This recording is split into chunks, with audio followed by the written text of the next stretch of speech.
raised it, that substantively it meant that the disciplinary proceeding could not proceed, because without the serving of the charge sheet, you can't have a hearing. So for as long as the charge sheet was not served, the disciplinary proceedings could not proceed at all, even though there was no official written withdrawal of the disciplinary proceedings per se, and technically it would mean the attorneys and the advocate were still on brief, because there was no withdrawal of that particular instruction that they should prosecute the matter as it stood. You are more asked the question because of your experience in the space as an employee relations person. Is it not a form of misconduct to intervene in this way without a rational basis for it? It is. Straight up, it is. And you would say, where does it belong in your code? Either in your code of discipline, which lists forms of misconduct, or as a matter of common law or law of general application? I ask because it bothers one that you would have this kind of conduct, which is highly suspect, if one, at best. It's highly suspect, and yet there's no consequence for it. And it has serious implications because it has someone who is accused of serious misconduct, very serious misconduct, who goes unpunished because those who have power by virtue of office, they use it to circumvent lawful processes. They're basically the law, collective agreement. It's a form of subordinate legislation, and they subvert the law for no rational basis. Surely it can be, that's the end of it, and there's no consequence for such people. You are correct, Madam Commissioner. It can be the end of it, and it shouldn't be the end of it. And perhaps critical in your analysis is the abuse of power by people that are in authority. This is a classical demonstration of such. You have people that are in authority, they step in and they cause something like this to happen. But not only did they cause something like this to happen, other things flowed from it. You have a person who was supposed to be disciplined and potentially be dismissed in June.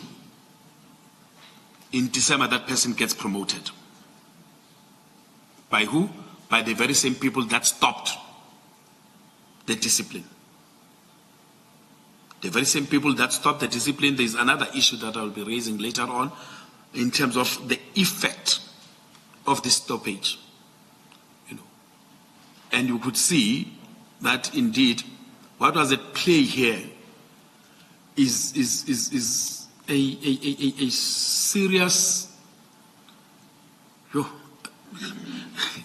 and as by deviation would be a mild way. It's to say that there was a deviation from processes and procedures would be, it's kindergarten language, and I can't find the right language to actually describe the blatant disregard of the blah blah blah. Blatant abuse of power in disregard of the law. If the evidence leader would allow me, you have the chairperson's permission to speak freely. Freely, okay. You have a situation here to show. I just want to show how this thing actually played out. The disciplinary charge is stopped on the 20th of June. 2 weeks down the line, a report gets served.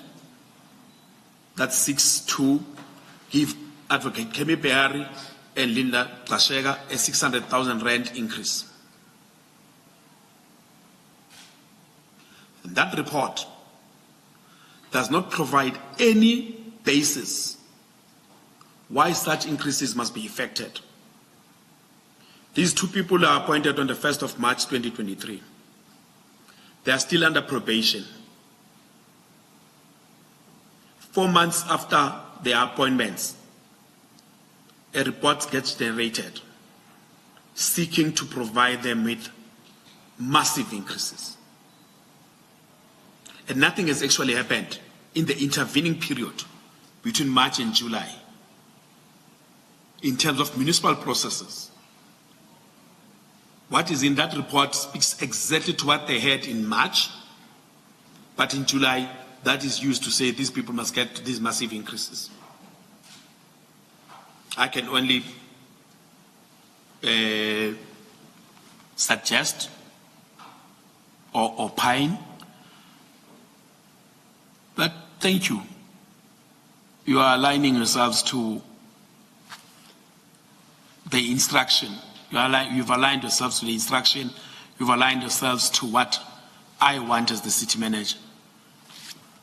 My person is not to be touched, and you've ensured that my person is not touched. Here is an increase. Unless, of course, there's evidence that on their appointment, the terms of their appointment was that at the end of the probation period, they would get increases. Yeah. I'm not saying that's what happened. I'm saying maybe it is no, somewhere. There is no such. Doesn't exist in local government. You're the expert. I will not. There is a regulatory framework that deals with what is called the upper limits for the total remuneration packages of municipal managers and managers directly accountable to municipal managers. That thing is determined by the Minister of Cocta. There is a framework on how such salaries are to be determined, how even cost of living adjustments are to be effected. But for the first time in the municipality, again, immediately after having protected Mkhwanazi, increases were effected.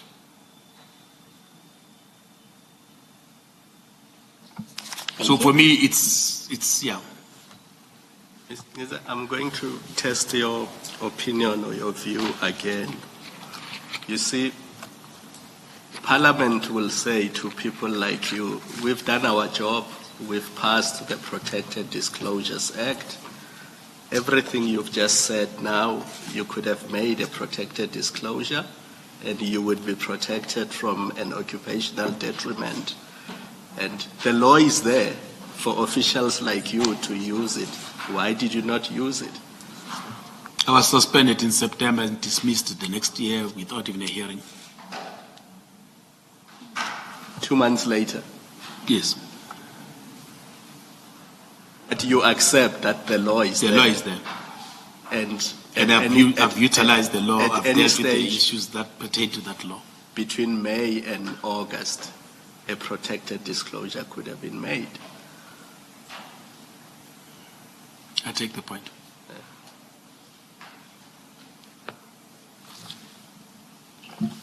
Thank you. Well, maybe let me add, and it's on the back of that you could have taken steps.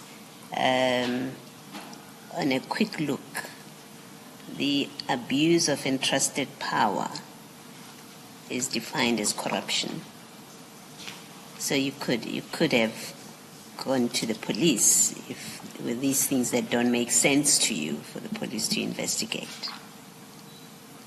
So there may have been an avenue that was not explored. Okay. Well, there's things that I suffered, commissioners. Yes.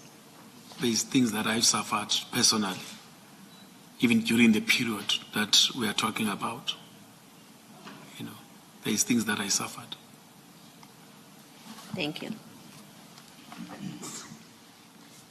It's please do not understand us to trivialize the the circumstances that you found yourself, not just you, in fact, even the witnesses that preceded you, to trivialize them and to be criticizing that you didn't do anything. It is simply to explore whether you realize or recognize that there may have been things that you could have done, but you didn't do because of the circumstances.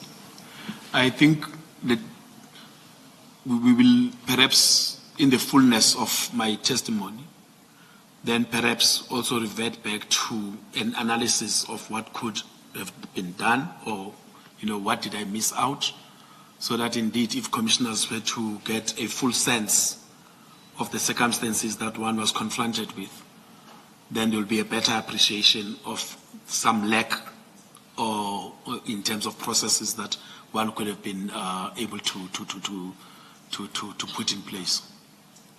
And remember, we have the benefit of hindsight, which is unfair to you, but take it in that spirit.